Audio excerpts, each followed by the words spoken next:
এতটা গরমের মধ্যে বাড়িতে আর বসে থাকা যাচ্ছে না। যেহেতু এতটা গরম পড়ছে আর এতটা গরমের মধ্যে বাড়িতেই বসে থাকতে লাগবে, তো পাড়ার ভাইদেরকে বললাম তো চলো একটু যাইটাই নদীর পাড়ের সামনে গিয়ে বসে থাকি। তো ওরা বলল চলো যাওয়া যাক, যাইটাই একটু ওখানে বসে থাকা যাক। ওইখানে কত সুন্দর সুন্দর গাছের হাওয়া, আর বাড়িতে থাকলে তো গরমের মধ্যে সারাদিন থাকতে লাগবে। তো ভাইদের সাথে চলে গেলাম ওইখানে। ভাবলাম যেহেতু ওখানে যাব, তো কিছু খাবার জিনিস নিয়ে যাওয়া যাক, যেন ওইখানে যে আমরা খাইতে পারি। তার জন্য 20 টাকার তেঁতুল আর যেই সমস্ত মশলাগুলো দরকার ওই সমস্ত মশলা নিয়ে নিলাম, তার সাথে লঙ্কা নিয়ে নিলাম, আর ওইখানে গিয়ে সুন্দর করে জিনিসটাকে মাইখে নিলাম। তারপরে এখন এটাকে আমরা খাবো।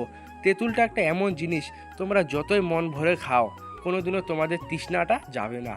তো তেঁতুলটা এমনই একটা জিনিস, এটাকে যতই খাও কোনোদিনও তোমাদের তৃষ্ণা যাবে না। পাড়ার ভাইরা মিলে মাঝের মধ্যে আমরা তেঁতুলের মাখা একসাথে করে খাই, কারণ জানোই তো এতটা গরমের মধ্যে যদি তেঁতুলের ছানাটা না হয় তাহলে কেমন মনটা লাগে না। তাই প্রতিদিনে আমরা এরকম করেই তেঁতুল মাখা খাই, আর প্রতিদিনের মতন আজকেও এরকম করেই খাচ্ছি।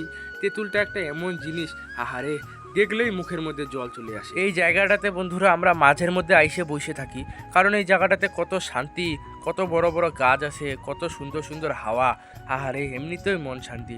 তো আমরা দাদারা ভাইরা মিলে এইটা জায়গাতে বসে মোবাইল দেখছি আর তেঁতুলের ছানা খাচ্ছি। আর এইদিকে ভাইটার কাছ থেকে এক বোতল জল নিয়ে নিলাম, কারণ নদীর পাড়ে যেহেতু আসছি তো এক বোতল জল লাগবে। আর এই জলটা নিয়ে যাব আমরা নদীর ভিতরে, কারণ আজকে একটু মাছ মারবো নদীতে। এই নদীটা হলো বন্ধুরা আমাদের বাড়ি থেকে একদম সামনেই, তবু আমরা কোনোদিনও এই নদীটাতে মাছ মারতে আসি না। আর অনেক অনেক মানুষ এই নদীটা থেকে প্রতিদিনই মাছ মারিয়ে নিয়ে যায়। এই মাছ মারাগুলো দেখে আমাদেরও মন করে যে আমরাও কোনোদিনও যাইটাই ভিতরে গিয়ে একটু মাছ মারিয়ে নিয়ে আসি। তো আজকে যেহেতু নদী আসছি, তো ভিতরে যাব আর গিয়ে টিয়ে অল্প মাছও মারবো, আর তার সাথে কালাকচু পাইলে কালাকচু নিয়ে আসবো। কারণ কালাকচুটা এমন জিনিস, শুটকা মাছ দিয়ে খাইলে আহারে এমনিতেই মন শান্তি। তো এইখানে আমরা জায়গা মতন পৌঁছে গেলাম, আর এই জায়গাটাতে বান দিয়ে ছোট্ট করে ছেঁকবো এখন, কারণ ছোট ছোট জায়গাগুলো নদীর ওই দিকের অনেক মাছ পাওয়া যায়, বেশি করে পয়া মাছ, তার সাথে গচি মাছ। তো এইখানে মোটামুটি আমাদের মাছ মারা শেষ। তো শেষ করে মাছ মারা আমরা এখানে ভালো মতন হাত পা ধুয়ে নিলাম। আর এই যে অল্প মাছ পাওয়া গেছে, আর তার সাথে অল্প কালাকচু পাওয়া গেছে, এই যে কালাকচুগুলো আর তার সাথে মাছ।